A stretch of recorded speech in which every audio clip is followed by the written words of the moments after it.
Hey friend, before we get back into the episode, I want to offer you something that might deeply support you right now. If you've been feeling stretched thin, if you're carrying that familiar fundraising anxiety, or if you're craving a moment to step out of the pressure and reconnect to yourself, I'd love to invite you into a brave and balanced breakthrough session. This is a live one-on-one coaching session tailored specifically to you. As a certified coach and former fundraiser, I work with you beneath the level of surface level mindset tools into the somatic and emotional patterns that shape how you show up, what you believe is possible, and ultimately the results you create. Most fundraisers walk away from this session feeling clearer, steadier, and more able to raise money with ease and freedom. Not because they changed their strategy, but because they got out of their own way and reconnected to their internal source of strength. Right now, this session is $97, and the price will be going up in the coming months. So if you've been thinking, I should do this at some point, let this be your gentle nudge to take action. You can book your session through the link in the show notes, and if something in you feels pulled toward this, trust it. That inner tug is your wisdom speaking. All right, let's get back into the episode. Welcome to the Brave and Balanced Fundraiser, the podcast I wish I'd had during my 15 years as a professional fundraiser. I'm your host, Erin McQuade-Wright. This is your space to breathe, realign, and reconnect with the part of you that chose this work for a reason. Together, we'll explore tools and practices that help you show up less stressed and spread thin, and more grounded, brave, and on purpose. I'm so glad you're here. Let's get started. There's a moment that many fundraisers recognize, but rarely say out loud. The moment when the work stops feeling like something you do and starts feeling like who you are. Mallory Erickson is the founder and CEO of Practivated. She's an author, a fundraising coach, and the host of the podcast, What the Fundraising. Her work focuses on helping fundraisers move beyond transactional approaches toward building more authentic, aligned relationships with donors. In this conversation, we're talking about what happens when fundraising, identity, and your nervous system all get tangled together and how to start finding your way back to yourself. I hope you enjoy it. I am delighted to be here today with Mallory Erickson, podcaster extraordinaire.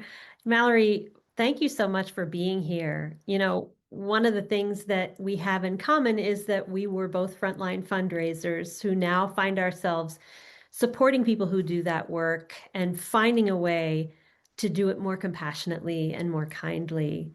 And, you know, one of the things, because we're still works in progress ourselves and we're never arrived and at the place, at the destination, one of the things that's still alive for me is the level of visibility that comes with being a podcaster. My podcast is fairly new, but I haven't always been the one out front. I've gotten quite cozy being the one in the back corner fundraising, nothing to see here, pay no attention to the man behind the curtain.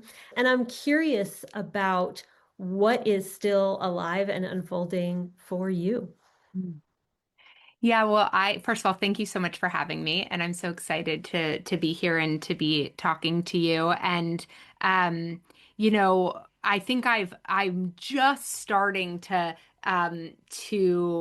move through some of the emotions that you just said. But I also, when I started this business and the podcast, I hired a visibility coach because I was very uncomfortable being visible and being known, and had been in my nonprofit leadership often like in a number 2 role as a managing director or an executive director, but under like a strong visible board chair so that I could be behind the scenes making all the magic happen. But, so I think it's a ever evolving process of getting comfortable in kind of different types of leadership. And I think I still feel very uncomfortable ever being called an expert or a thought leader or a, and the other day, or an influencer. And I was saying something to my husband the other day, like, I need a new term because none of those really feel like me. And he was like, well, you do want to influence how people think about fundraising, don't you? And I was like, yeah, I guess that's true, but I think I feel uncomfortable. I still am really trying to find um my my like, footing in. I just feel so driven around the work and the impact. And so I don't really love all the titles associated with it. I'm like, well, I just want to like change this, and whatever role I have to play to do that, I guess I'll do that. But mostly I just want to change this thing. Yeah, that's beautiful. And I think a lot of people can really relate to that, especially in fundraising. And the reason I started this podcast is because I wanted to have a conversation like you do on your podcast about the inner work of Mm, fundraising. mm, So my podcast doesn't focus on the money raised. That's an important part of it, but I felt like there were voices talking about that. And I felt like we needed more voices talking about the inner game and what we get, for example, from being the number two person, like in the mm, background, what we get from not being in the spotlight and not having a fancy title. And I think for me, one of the things I got was some safety. As mm, long as I was just left of the spotlight, that felt more safe because I had a story that the spotlight meant scrutiny and judgment, and that was something that maybe I could survive and maybe I couldn't. Like it was literally like it felt like life or death for mm, me. And so that's the kind of thing that we get to dive into here, really is the inner work of what we do when we raise mm, money, when we raise visibility, when we raise a conversation that's not being had mm, in the general climate. And so I'm really excited. I see you as a fellow person who is working in mm, this particular edge. And you recently wrote in a newsletter that you sent out about a specific incident where you were finding jealousy and comparison showing mm, up. And I think, mm, oh man, this is so common. This is so relatable. And you were going to another nonprofit leader's home, and a donor had kind of fixed you two up and said, oh, you're both in the space, you're both women, you're both leaders, you two should meet. And I love how you wrote about it. You talked about this inadequacy and jealousy coming forward for you. And you didn't even really make sense of it at the time, but looking back on it later, you were able to see, oh, inadequacy was there, jealousy was there. And you say it's the kind where you can't even be curious about another person because you're so consumed with what their success is saying about you. And I wonder, what was the story you were telling yourself in that moment about what it was, what her success was saying about you? mm. Yeah, well, it's so funny with some of those inner narratives because it's not always like you hear them, right? Like you just feel the resistance almost. Like you feel the resistance to knowing more, or even the curiosity to ask questions because you're like, well, they either have it all figured out, or they're not really wrestling with this problem, it's just happening for them, right? So I had all these narratives around, both like, I don't even know if it was like, oh, I'm not good at X, but it's more like, why can't I just be like Y? Like, why am I, or maybe why am I not as likable as so and so, or why am I not as fundable as, X? Or what about, how is she so good at, telling stories, and why can't I do it that way? Or comfortable. I think in her, I saw a level of comfort and authenticity. And I wrote about this in the newsletter too, that I think I really felt like was inaccessible to me because I felt like fundraising and nonprofit leadership was a performance that I couldn't quite perform right. And then I saw Mm. this other person who was just seemingly being themselves and everything was going right.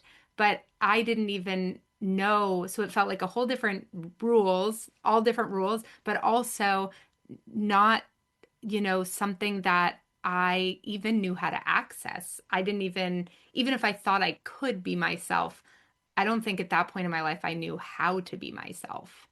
Yeah, that's so beautiful and vulnerable to say. And, it reminds me of when I first started fundraising and I did it in a different city. So I moved from Philadelphia to New Orleans. And so Mm, I was learning fundraising at the same time I was learning about sorority culture. I would go to fundraising, like just professional development events, and there would be women dressed to the mm, nines. And I was like, what is this? I didn't even have a category for this in my brain, let alone a template of how I could do that. I was mm, learning about social aid and pleasure clubs or, like Mardi Gras cruise and the mm, women, these different networks that were happening together, the private schools, the social mapping that takes place of, mm, oh, who's your daddy that you went with them and they, okay, our grandparents knew each other. And fundraising was happening in the midst of all that. And mm, talk about an outsider story. I was mm, telling myself, I'm not cut out to not only just like live here, but to fundraise here. mm, The stories that we tell ourselves are mm, so powerful, aren't they? mm, Because they can get us. I could have been doing just fine. I was probably mm, doing just fine. mm, But the story I was telling myself got me closer to backing out the door, energetically than to leaning in, which could have helped me build community. mm-hmm. Yeah. Yeah, absolutely. And I think, I'm neurodivergent. And so there's always this little piece of me that's like, maybe I don't understand. Like there's something Mhm. happening in these dynamics that I don't completely understand. And so I resonate a lot with what you're sharing about because I think that it always feels to me like everybody understands something that I don't completely understand. But actually, oftentimes the thing that I've found, even in, when I was diagnosed as a kid, um, but one of the things that I've found is that where it feels like it is when I have those self narratives that I sort of shut down my other capacity for feeling into those moments, right? Like maybe my brain doesn't work exactly the same, but I can really sense how the people around me are doing and feeling. I can, there's all these other sort of superpowers that come with neurodiversity also. And when I can get out of the like, oh, I'll never understand the social dynamics of this. And I just let myself like be really present and be really connected to the people around me. I don't have to figure out things in my brain in the same way. I can lean into these other parts of who I am that help me connect deeply with people. And so it's similar to what you're saying that like it requires though getting out of some of those narratives. Right. That racket of the story we're telling ourselves, the meaning we're making of it, takes up so much bandwidth, doesn't it? It takes Yeah. up the whole stage. And so here we are sitting across from someone who could be really trying to connect with us, whether that's another fundraiser, a donor, a board member, and we're just freaking out on the inside and Mhm. telling ourselves how we're doing it wrong. And of course, that person will never be able to live up to the inner racket. So I really believe it is such a superpower to be able to say, "Oh, hi, racket, you're here." That means I really am feeling like this situation is important to me. Got it. Mhm. You're welcome to be here. I'm not going to give you the whole stage right now. We're gonna move forward and stay present with this person, but it really is so powerful to be able to harness those narratives and to be able to question them rather than taking them as fact. Mhm. Mhm. Yeah. One of the things that I've been thinking about, and you just named it, is where fundraising meets identity. Mm. How much of it is the strategy of what I'm doing, and how much of it is this is me. And Mm. I find that I used that this is me to get more work done. And what I mean is, I remembered feeling like no matter how much I raised, it was never going to be enough. Mm. I realized in a big push where another source of funding, government funding, been cut, and I needed to make it up with fundraising for my organization. And I was doing this big push and was successful in this big push and realized I had just set my new normal, my Mm, new floor for fundraising moving forward. Oops. But it felt like it kept me working hard. To assume that I wasn't doing enough really mm, kept me working hard, which I liked, but it dulled the wins and it mm, really amplified the losses. And that cost me a lot in my physical body. And that was a direct result of me making fundraising, like frantic fundraising, my mm, identity. mm, I wonder if you can relate to that at all. mm. Yeah, I mean, it's interesting. Gosh, I think I almost had in some ways, I'm trying to think about this for a second. I definitely think, I don't know if it was tied to being a fundraiser because I think I had some identity. Like, I never really considered myself a fundraiser for a long time until my last role, even though I was, of course, fundraising, but I'm like, I'm an executive director, I'm a managing director, I lead nonprofits, right? And fundraising was a part of that. And then it wasn't until my last role where I really, really was solely focused on fundraising that kind of became a part of my identity. But I think it is so hard to, when what you're fundraising for or what you're working towards feels so tied to who you are and what you care about and your morals and your orientation to the world. And even today in the work that I do, like, people are always like, oh, deciding between to do this and your kids, I have two little kids. And I'm like, deciding between, what are you talking about? Like, what I do in my work is for my children, like, is because Mm. I believe this is how I help build the world that I want them to live in. Like, none of that is a separate part of me. But then to your point, like, where's the line that allows you um, to to create enough space that it doesn't um that you can, like, at least compartmentalize some of the strategies or goals or outcomes related to things so that it doesn't burn you out because it feels like everything about who you are.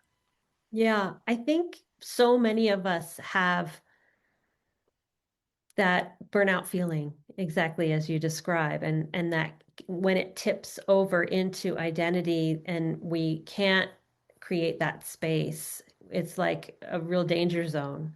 And I find that when I work with clients, it specifically when I work with fundraisers, if they grew up with the story of unworthiness about how they got their needs met by not having needs, right? Mhm. If they got love and affection and attention from not having needs of their own, but focusing on the needs of others, gosh, I just feel like it fits like a hand in Mhm. glove with a fundraising career. And Mhm. that certainly was the case for me, and nothing wrong with that, no judgment about that, Mhm. but just wow, you've got lightning in a bottle right there. There's a potential for it to tip really easily before you even know it Mhm. to this donor's yes or no means everything about me. Mhm.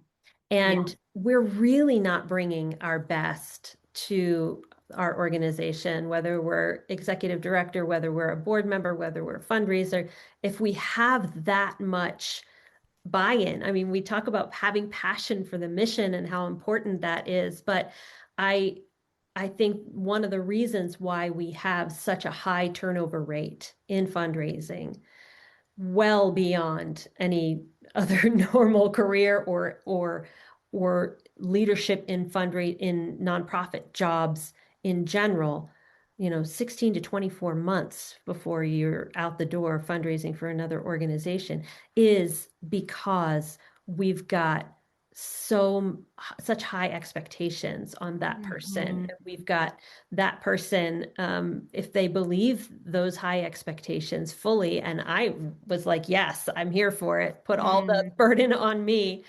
then we can really believe the entrancing thought that. If I do well, I'm great. And if I do terribly, I'm Mm, terrible. Is that mm, something that you run up against in your work with your clients? I wonder. mm. Yeah, I mean, I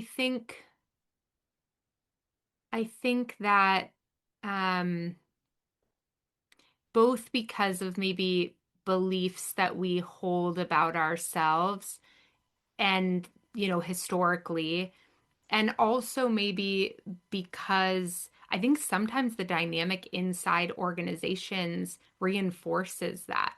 Like, I think that, fundraising is so hard because for so many reasons, but I feel like from a management perspective or even that kind of like evaluation around how we're doing perspective, it's, we're trying to measure this tremendously human activity with these linear or I don't know, with like conversion metrics, we're like, and we're trying to um get information about the strength of a relationship based on lagging indicators that don't tell us a story. But those lagging indicators are what puts all this pressure on the fundraisers to be like, you're good or you're bad, but then it actually is missing the whole story, right? We're kind of like losing the plot in it. So I mean, I see how it's tied obviously to a lot of, or the way that those metrics can make us feel can be exacerbated by beliefs that we hold about ourselves that can come from like some of those, like I'm not worthy stories. When I first worked with a coach when I was 22, and her work with me led to like my initial gremlin belief, which was, or the one that I like uncovered first, which was, I'm not enough. And all of Mm. the different layers of not enoughness, I'm not smart enough, I'm not pretty enough, I'm not funny enough, I'm not whatever, all of the different things. And then my overdrive to try to compensate for this Yeah. feeling of not enoughness. So yeah, I mean, I resonate with everything that you are saying, both personally. I see it play out with clients, all the time. And I think it's just a really big, like, like jumbled up experience in fundraising to start to parse out because meanwhile, you're sort of, you know, asking people to be vulnerable and connected and authentic, like their real selves, right? But then also start to create some um, separation between components of who they are as well. It's challenging. It's a Yeah. real doozy. And what I think we can really only control is how we hold what Yeah. happens in life. And that's all of life, right? We can only control how we hold that and tend to what's coming up for us. And I actually believe that what is happening on the fundraising scene or at home is a mirror for us that we can use to heal that old gunk that needs to Mhm. be cleared from the root. Like my word, I use the Enneagram in my coaching practice. And so an Enneagram 2 might say, my worthiness comes directly from the amount of work that I do and how I'm Mhm. tending to others. Well, is that actually true? Mm. You get to be, does your worthiness come from you being embodied here on earth right now, like Mm. separate and apart from any of your work? So I agree with you that the circumstances of how we are seen as professionals in the workplace Mm. is, and what those expectations are, is counts for a lot. And what if we tend to the only thing that we have control over, which is our own nervous system and the Mm. stories we tell ourselves? And I know you work in that realm as well. And I'd like to hear from you, on a really practical sense. What does dysregulation in your nervous system feel like Mm. in your body, like before an important conversation? How do you recognize it? Mm. Well, I actually think, one of the things that's really interesting to me about nervous system dysregulation is that it can look a bunch of different ways. And so it can be such a little sneaky, sneaky friend. But, sometimes I'll feel it like tension in my belly, right? I'll be like, oh, I have a stomach ache. And I notice this with my kids too, like my daughter's nervous about something and she's like, oh, I have a stomach ache. I think I'm sick. And I'm like, I can tell. I'm like, yeah, this is Mm. stress. So sometimes I'll notice it as tightness in my belly. Sometimes I'll notice it as sort of like tightness in my hips or my shoulders. Sometimes my eye will be fluttering and I'll know that that's, why I'm dysregulated. Sometimes I can feel it in my chest. I'm like, oh, I feel anxious right now. I feel nervous about this right now. So I think or I'll get a headache. Like there's just so many different ways that I'm very sensitive and my body is always the tell.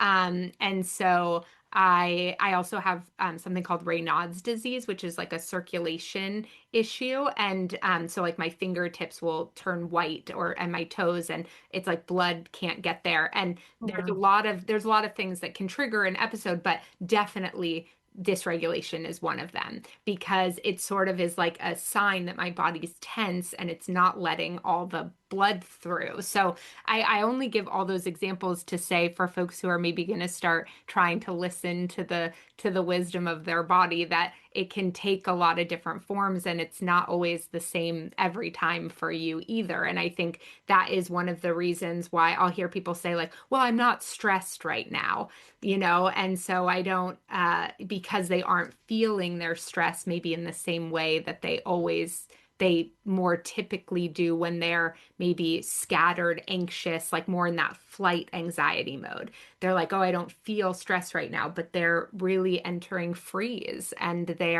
so it's a different type of dysregulation. Or, oh, I'm not stressed, but I'm really angry at blah, blah, blah, blah, blah, blah, blah, blah, blah, right? And maybe you're in fight mode. And so that's a different type of dysregulation. So I think helping people understand that like there's a real spectrum to it. And I feel all of those things. Yeah, beautiful. If someone is, let's say there's a fundraiser listening right now and they're sitting in their car and they're about to go in and talk with a donor and they're feeling discombobulated, Mm. what would you have them do? What's your message to them? Yeah. So I think just like there's a lot of ways we can feel dysregulated, there's a lot of ways to come back to a more regulated state. And there's two sort of categories that I would share to start, right? One is down regulation and one is up regulation. So sometimes you're sitting in that car to go into that meeting and like taking a really deep breath in through your nose and then out through your mouth starts to feel good to your body. Like try that 3 times, close your eyes, put your hands on your belly, breathe in through your nose for 5, really making sure that your belly is expanding as you breathe in. A deep breath in your chest is actually still an anxious breath. So you Right. really have to get that belly breath in. And then see, like, does that work? How does that feel? Are you coming back into your body? There's this great, I always forget the exact instructions, but like 5, 4, 3, 2, 1 is like where you say 5 things you can see, 4 things you can hear, 3 things you can touch, right? And all of it's designed to bring you into the present, like to bring you back into your body. So that's a great one. My kids love butterfly hugs, which are like bilateral tapping on your arms. So that's a great one. And then if you're in a meeting and you're feeling that dysregulation, planting both your feet on the ground and winding your consciousness around each foot, really paying attention to like its solid planting on the ground. That can be a great thing even mid-meeting if you're feeling yourself getting sort of activated. And the last thing I'll say is if you try those things and you're like, that makes me want to like crawl out of my body, like I'm even more anxious, then what you might need is upregulation, which means maybe you need to listen to your favorite music and dance in your car before you walk in there. Or maybe you need to go for a little walk around the block or something to actually get the juices flowing. Sometimes we actually need to upregulate in order to quote unquote calm down. So I just encourage people to like play with it and listen and notice what happens in your body when you try different things. Yeah. You're the expert in your own body, but you have to be willing to take a look and see the effect that something like, a few deep breaths I like to do the exhale longer than the inhale. You know, Hmm. what that does for your body, to be able Hmm. to, I think my I had an old belief that if I was feeling uncomfortable, it was a real kindness to myself to not feel that. And so I would distract with myself. I wouldn't even realize I was doing it, but I would sing out loud. I would just like Hmm. Ethel Merman a moment, like bust out with a show tune. And my husband would be nearby sometimes. He'd be like, "What was that all about?" And I'd be like, "I don't know. It just came to my head." And then I was like, actually, I did it a few more times. I was like, what is that? I was like, oh, I was trying not to feel something. And it Hmm. was so sneaky. Like you said, it's kind of a slippery fish of just Hmm. showing up in a way that I didn't know to look for at the Hmm. time. And that's a clue from the body that I was trying to avoid feeling something, and really being able to have the tools to feel your feelings Hmm. is more and more as I live, I'm like, oh gosh, this is the key to everything, Hmm. because it Hmm. releases its stranglehold on us when we can actually just feel it and give it our attention. When we Hmm. know how to do that. Hmm. So here's my last question for you. I wonder what do you think about the idea that some people are unconsciously attached to the stress of fundraising? Hmm. Well, I will Big sigh from Mallory. I will say this isn't something that I've studied, so I feel a little hesitant to like so I want to, I guess, say that I'm not speaking to this with any scientific background like I have other parts of things that we've talked about. But I mean, I think it makes sense to me that that would be the case because I definitely think, when we've sort of become comfortable in a stress state, like we it becomes really uncomfortable to change our pace. And we are uncomfortable in the quiet, we are uncomfortable in the pause. And so I think, that process of learning, how your body oscillates between your parasympathetic nervous system and your sympathetic nervous system, and having more opportunities for rest and digest. And, it's complicated. There's a lot of like interconnected layers, I think, that create attachment to stress, like trauma, or for me, like my ADHD makes speed. I love going fast. Like I actually love it. But Mm. sometimes that means that I will get stressed. And I always kind of joke that I'm the cart and the horse, and I'm just constantly like, whoa, Mallory, like, don't go that fast, right? Or that my like excitement is bigger than my energy, like because I will get so excited about something and I genuinely want to go really fast. But then I'm sort of like, oh, wait, like, I am 40 and have two small kids, and like maybe I can't do all of these things. And then I'm stressed about it because I committed to all of them because I thought it was going to be really fun. Right. And that I think is less like feeling attached to the stress and maybe more having unconscious routines that I struggle to break or other people struggle to break for whatever reason. And, like for me, one of the things that I do now is like give myself permission to change my mind.